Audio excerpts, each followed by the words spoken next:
जय श्री गणेशाय नमः। अविघ्नमस्तु।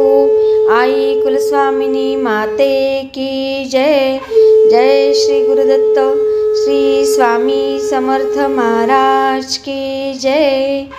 निशंक होई रे मना, निर्भय होई रे मना, प्रचंड स्वामी बळ पाठीशी, नित्य आहे रे मना, नित्य आहे रे मना। श्री स्वामी समर्थ महाराज। नमस्कार स्वामी भक्त हो। श्री स्वामी समर्थ महाराज यांचे एक भक्त गोपाळ बुवा केळकर उर्फ श्री प्रीतीनंद स्वामी कुमार यांनी शके 1818 मध्ये श्री स्वामी समर्थांचे चरित्र म्हणजे बखर लिहिले आहे। ते स्वामी महाराज यांच्या जवळ असताना त्यांनी समक्ष पाहिलेल्या, तेथील सेवकांनी सांगितलेल्या तसेच ऐकलेल्या समर्थांच्या लीला त्यांनी मोडी लिपीत लिहिल्या आणि 1975 मध्ये ही बखर प्रकाशित होऊन प्रसिद्ध झाली। आजपासून आपण ही बखर ऐकणार आहोत। सादर करीत आहेत सोनलताई। नमस्कार। श्री स्वामी समर्थ। जय जय स्वामी समर्थ। अवधूत चिंतन श्री गुरुदेव दत्त। श्री स्वामी समर्थ बखर कथा। कथा 49। गानदेवीचे महात्मा बुडविले। महाराजांचे दरबारात विटाळ मुळीच नसे। दगडात शेंदूर लावलेल्या दृष्टीस पडला म्हणजे महाराज त्यावर लघवी करीत, कधी कधी शौचादी करीत। या कृतीने महाराज दगडाचे सामान्य देवाची अश्रेष्ठता भक्ताचे मनात भरवीत। अक्कलकोटास खास बागेत गानदेवी म्हणून दगडास शेंगूर लावून एक देवी होती। तिचा सर्व गावास दरारा होता। 2 प्रहरी अगर सायंकाळी मुले किंवा बाया खास बागेत गेल्यास त्यास देवीचा झपाटा लागल्याशिवाय राहत नसे। मग कोंबडे नारळ नैवेद्य दिल्या वाचून देवी संतुष्ट होत नसे व झपाटा लागलेल्या मनुष्यास गुण देत नसे। रामायणातील अहिमहीचे नगरीतील देवीची जशी मारुतीने फजिती केली त्याहून जास्त स्वामी महाराजांनी या गानदेवीची फजिती उडविली। हल्ली गानदेवीस कोणी भजत नाही। महाराज खास बागेत असले म्हणजे त्यांचा शौचकूप सदर देवीचा दगडच होता। कथा 50। बाळकृष्ण बुवा तळवळकर। कलौ श्रीपाद श्रीवल्लभम या वाक्याप्रमाणे कलियुगात श्री स्वामी समर्थांचे भक्तीचा महिमा वाढणार। बाळकृष्ण बुवा तळवलकर हे रामदासी होते। एक वेळ ते समर्थांचे दर्शनास अक्कलकोटास आले असता महाराज त्यास म्हणाले, रामनामाचे महात्म जपून खा बरे, साखरेत पाणी मिसळू नका बरे। काही लोकांचे रीत असे आपले उपास्य दैवत असेल तर त्याची प्रतिमा अगर गीता सप्तशती वगैरे जे आपणास वाचावयाचे अगर पूजावयाचे असेल ते प्रथम स्वामी महाराजांचे हाती देऊन त्यांचे हातून प्रसाद म्हणून घेऊन मग पूजनास अगर वाचनास आरंभ करावा। महाराज पोथी अगर प्रतिमा हात लावून परत देत असत। कथा 51। श्रींच्या लीला। एके दिवशी स्वामी महाराज बाहेर गेले असता चोळप्पाचे घरात घुबड शिरले। हे काहीतरी विपरीत आहे असे समजून चोळप्पाने घराचे दारास कुलूप लावून बाहेरून कडी लावून तो सर्व मुलांसहित पत्नीसहित खास बागेत जाऊन राहिला। काही वेळाने स्वामी महाराज आल्यावर तपास करतात तो चोळप्पा खास बागेत जाऊन राहिल्याचे समजले। मग स्वामी महाराज चोळप्पास खास बागेतून सायंकाळी घरी घेऊन आले. घुबड शिरले म्हणून कोणी घर सोडतात काय, असे म्हणून स्वामी महाराज रागे भरले. याप्रमाणे महाराजांचे पुढे धर्म भोळेपणा अजिबात चालत नसे. ज्या अंथुरणावर चोळप्पाची मुले निजत त्यावरच महाराज निजत असत. 2 महिनेपर्यंत महाराजांनी चोळप्पास फार त्रास दिला. चुलीत हगावे, चूल पेटली म्हणजे चुलीत पाणी ओतावे, ओवळ्याने स्वयंपाकात शिवावे, सोवळ्याने पदार्थ वाढतो असे म्हणून नग्न होऊन वाढण्यास लावावे वगैरे अनेक प्रकारांनी त्रासविले. एके दिवशी सण असल्याने बायकोने घरात परातभर पुरणपोळ्या केल्या. तितक्यात बाहेर एक बैरागी येऊन त्याने अल्लख केल्याबरोबर स्वामी महाराजांनी पोळ्यांची ती परात उचलली व ती बाहेर बुवाजवळ नेली. चोळप्पाच्या बायकोने धावत जाऊन ती परात घरी परत आणली व हस्तगत केली. बैराग्यास 1 पोळी देऊन ती परात तिने घरात आणून ठेवली. एके दिवशी चोळप्पा बाहेरगावी गेला होता. सकाळचे प्रहरी स्वामी महाराजांनी चोळप्पाचे बायकोस व मुलास घराबाहेर हाकलून लावले व आपण एक मोठी काठी घेऊन उंबरठ्यात बसले. ते कोणासही घरात येऊ देईनात. 2 प्रहर होऊन गेली. सर्व माणसे भुकेने तळमळ करू लागली, पण महाराज कोणाचेही ऐकेनात. मग चोळप्पा गावाहून परत आला. तेव्हा त्याने महाराजांची मुलाप्रमाणे समजूत काढून त्यांना दारातून उठविले आणि मग सर्वांनी घरात जाऊन अन्न ग्रहण केले. कथा 52. चोळप्पाच्या बायकोची गोष्ट. विंचूदंश. एक वेळ असे झाले की चोळप्पाचे बायकोस 9 महिने भरून प्रसूती समय नजीक आला. तिचे पोट दुखू लागले म्हणून बाई खोलीत बाजेवर जाऊन निजली. पण महाराजांनी जो हट्ट धरला तो ते खोलीचे दार लावू देईनात. एवढेच नव्हे तर महाराजांनी खोलीत उद्योग चालविला. तो असा की मडक्याच्या उतरंडी होत्या, त्या उतरून सर्व मडकी खोलीभर पसरवली. इकडे बाई बाळंत होण्याची घाई. महाराजांपुढे कोणाचा इलाज चालेना. बाईस वाटले आता स्वामी महाराज आपली फजिती करतात. इतक्यात बाई प्रसूत होऊन कन्या झाली. त्या सरशी स्वामी महाराजांनी दार लावून घेतले. एके दिवशी चोळप्पाचे बायकोचे हातास विंचू चावला. तिला वेदना सोसवेनात म्हणून ती मोठमोठ्याने रडू लागली. स्वामी महाराज घरातच होते. ती रडते असे पाहून महाराजांनी आपला जोडा तिच्याकडे फेकला. आत हात घालण्यास सांगितले. बाईने त्यात हात घातल्याबरोबर तिच्या वेदना नाहीशा होऊन हात थंडगार झाला. बाईस वाटले आता हात बरा झाला. अशा समजुतीने तिने हात जोड्याबाहेर काढला आणि त्या सरशी पुन्हा वेदना सुरू झाल्या. पुन्हा हात जोड्यात घालताच वेदना कमी झाल्या. शेवटी जोड्यातच हात ठेवून तो उशाशी घेऊन बाईने स्वस्थ झोप काढली. कथा 53. हरवलेली नथ सापडली. एके दिवशी चोळप्पाचे घरी त्याची मेहुणी आली होती. अंथरुणावर नथ ठेवून ती रात्री निजली. चोळप्पाचे पुतण्याने ते पाहिले होते.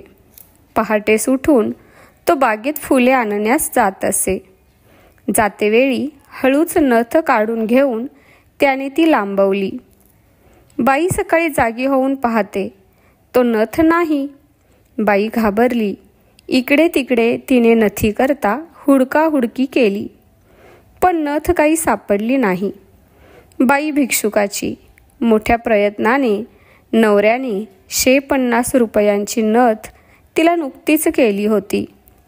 अक्कलकोट वासित जनांचे पोलीस, वैद्य, ज्योतिषी सर्व काही स्वामी महाराजच होते. महाराजांजवळ जाऊन बाईने रडत रडत आपले नथ चोरीस गेल्याचा मजकूर सांगितला. महाराज बाईस म्हणाले, रडू नको, उगीच बैस, तुझी नथ सापडेल. बाई महाराजांजवळ बसली. 1 तास झाला. पुन्हा स्वामी महाराजांजवळ ती विनवणी करू लागली. थांब ग, तुझी नथ मिळेल, घाबरतेस कशाला, असे म्हणून महाराजांनी बाईस समजावले. पुढे नथ चोरी करणारा तो मुलगा फुले देवळात ठेवून घरात आला.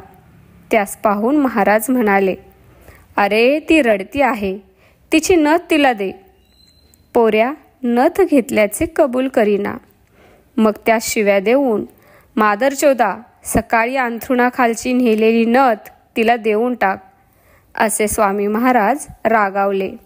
ते पाहून मुलाने ती नथ गपचूप काढून त्या बाईस दिली. कथा 54. चिमणीची गोष्ट. चोळप्पा धार्मिक अगर भोळसर नसून श्री समर्थांचे अमानुष्यबद्दल चमत्कार पाहून त्याची स्वामींचरणी भक्ती बसली होती. एके दिवशी स्वामी महाराज फिरत फिरत गावाबाहेर रामाचे देवालय आहे तेथे गेले. देवालयाचे जवळ लिंबाचे झाड आहे. त्याखाली स्वामी महाराज बसले. बरोबर चोळप्पा होता. सकाळचे 7 वाजण्याच्या सुमारास झाडावर एक चिमणी चिवचिव करीत बसली होती. तीचकडे पाहून महाराजांनी आज्ञा केली, अगं, आम्ही गावात जाऊन येईपर्यंत येथे राहा, येथून हलू नको, असे स्वामी महाराजांनी सांगून वाडी नावाच्या एका कोसावर गाव आहे तिथे स्वामी महाराज गेले. 12 वाजता स्वामी महाराज वाडीहून लिंबाचे झाडाखाली परत आले. चिमणी आज्ञेप्रमाणे तशीच बसली होती. तुला भूक लागली असेल, आता जा, असे स्वामी महाराजांनी तिला आज्ञा करताच ती चिमणी भुरकन उडून गेली. ही लीला पाहून चोळप्पा आश्चर्याने चकित झाला. त्यास वाटले की पक्षीही स्वामी महाराजांची आज्ञा मानतात, त्या अर्थी स्वामी महाराज साक्षात ईश्वरी अवतार आहेत, असे त्याला वारंवारही वाटत असे. परंतु मायेचे पडळ डोळ्यावर येत असे. जो पावे तो चोळप्पा घरची भांडी घाण ठेवून महाराजांस जेवू घाली, तो पावे तो महाराज कोठे दुसरीकडे न जाता त्याचे घरी जेवीत. पुढे राजाची भक्ती पाहून राजवाड्यातून नित्य स्वामी महाराजांकरिता व चोळप्पाचे माणसांकरिता शिधा येऊ लागला. कारण स्वामी महाराजांच्या चरणी राजांची सुद्धा अनन्यसाधारण भक्ती होती. तेव्हापासून स्वामी महाराज चोळप्पाकडे क्वचितच जेवत असत. नित्य गावात फिरून ते भक्तांच्या घरीसुद्धा कधी कधी जेवीत. पुढे गावगणनाही फिरू लागले. प्रथम 2 महिने स्वामी महाराजांनी चोळप्पास अति त्रास देऊन त्याची कसोटी पाहिली. पुढे एके दिवशी स्वामी महाराज एका कोसावर बसून तेथून एका कोस अंतरावरील बसापूर या गावी आहे तिथे गेले. त्यांच्यासोबत चोळप्पाही होते. स्वामी महाराजांनी रागावून सांगितले होते, आम्ही संन्याशी, आमचे मागे तुम्ही लागू नये, घरी जाऊन प्रपंच करावा, असे सांगून स्वामी महाराज झपाट्याने चालले होते. तो चोळप्पा काही त्यांचा पिच्छा सोडीना. महाराजांनी मागे वळून शिव्या दिल्या व जाण्यास सांगितले, तरीही चोळप्पा जाईना.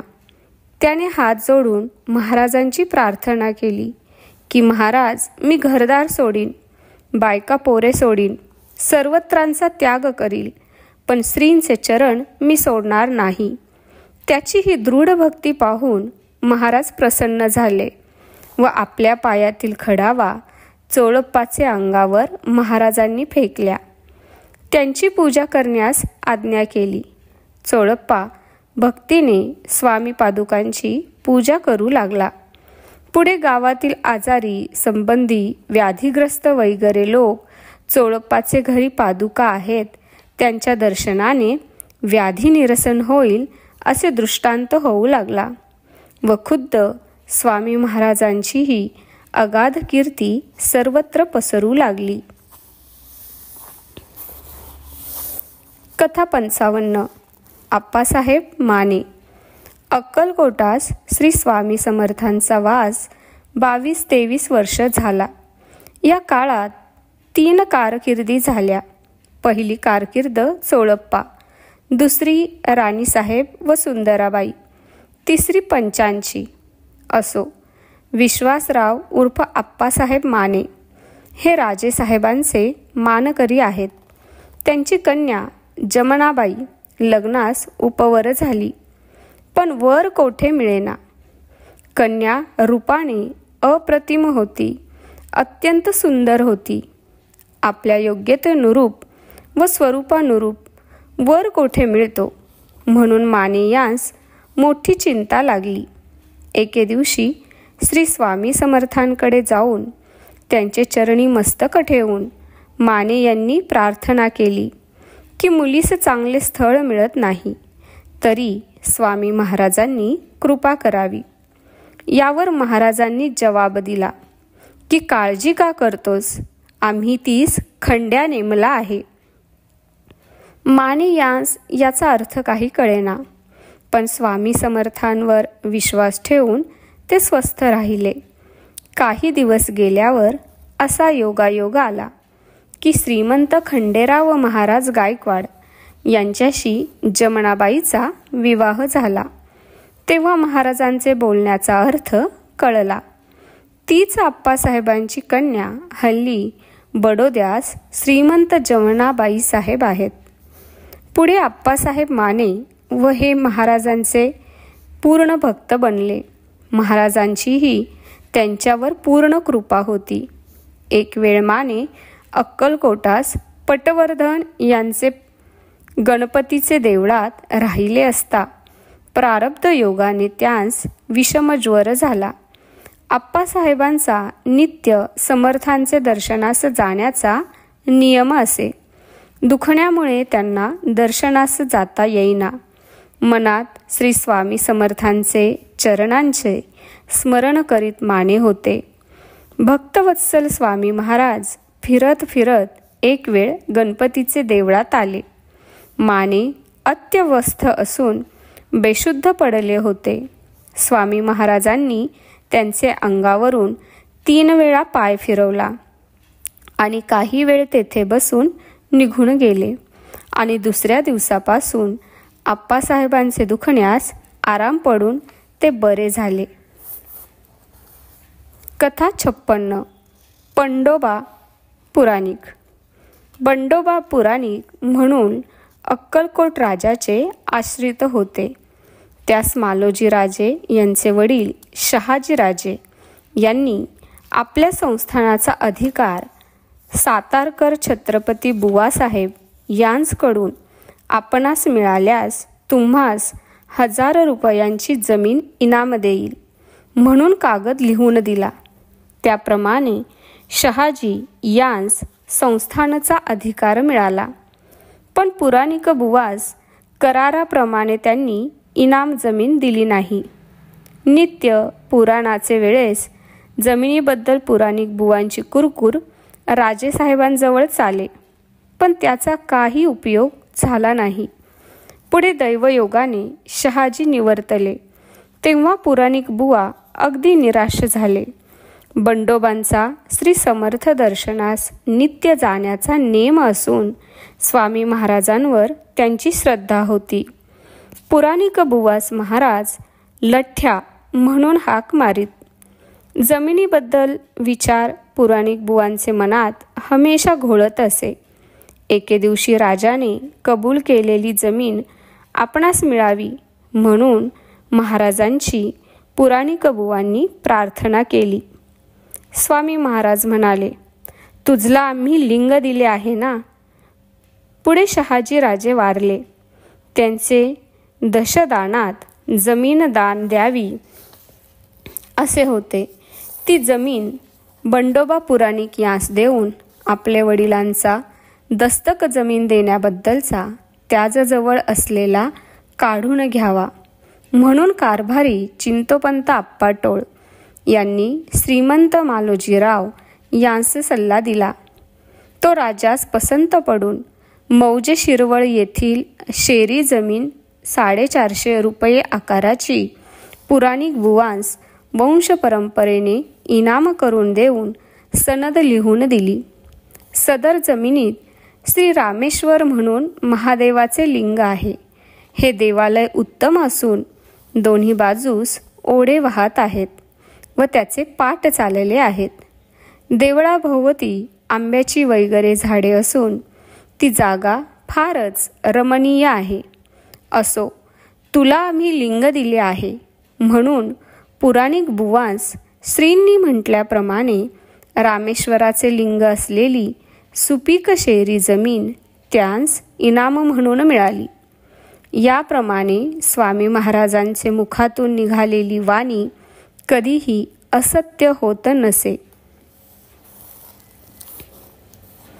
कथा 57. वामनबुवा बडोदकर.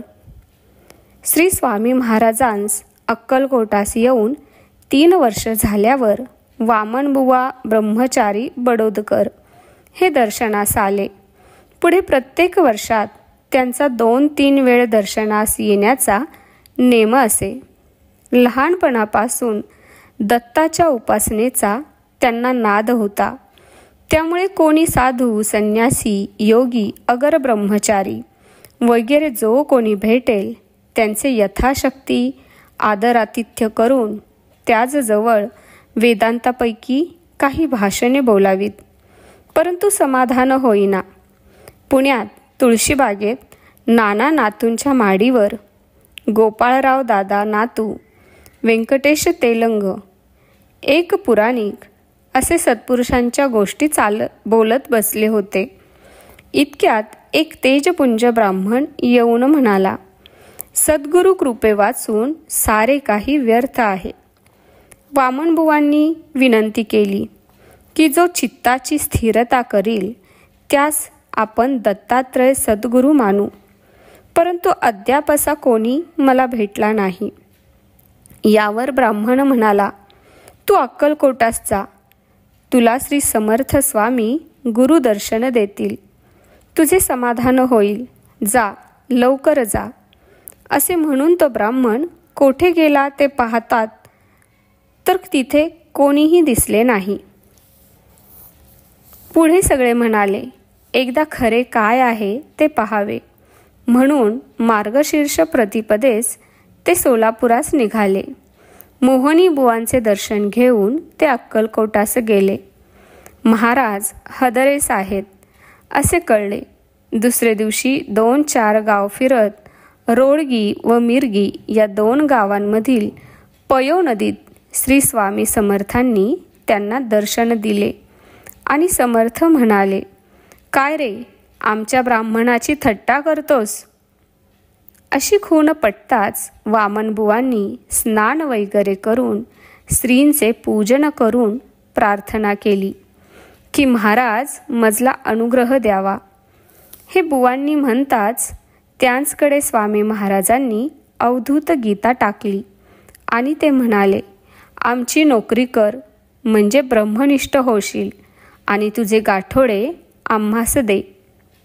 नंतर लंगोटी नेसून त्यांनी सर्व सामान समर्थांपुढे ठेवले. नंतर श्रींनी ते परत दिले. मग त्यांनी गाणगापुरास जाऊन गुरुचरित्राचे एक पारायण केले व एके दिवशी रात्री स्वप्नात श्री दत्तात्रेयांनी त्यांना दर्शन देऊन पोथी दिली व सांगितले की मीच अक्कलकोटास आहे. आता भटकू नकोस. जा, भटाचा व तिथीचा विचार कर. मग ते समाराधना वगैरे करून अक्कलकोटास आले. श्रींचे दर्शन घेऊन भट व तीर्थ कोण आहेत असे त्यांनी सर्वांस विचारले. परमकारुणिक श्री समर्थांनी उत्तर दिले की प्रकृती पुरुष. आणखी असे म्हणाले की जा गायीची सेवा कर. मग ते पुण्यास मातोश्रींची सेवा, श्री समर्थांचे भजन पूजन, वेदांत ग्रंथाचे अवलोकन असे कर्म करीत आनंदात राहिले. आजच्या कथा समाप्त. श्री स्वामी समर्थ. जय जय स्वामी समर्थ. अवधूत चिंतन. श्री गुरुदेव दत्त. धन्यवाद. ते मला कमेंटमध्ये नक्की सांगा. आणि व्हिडिओ आवडला असेल तर लाईक, शेअर आणि सबस्क्राईब करायला विसरू नका.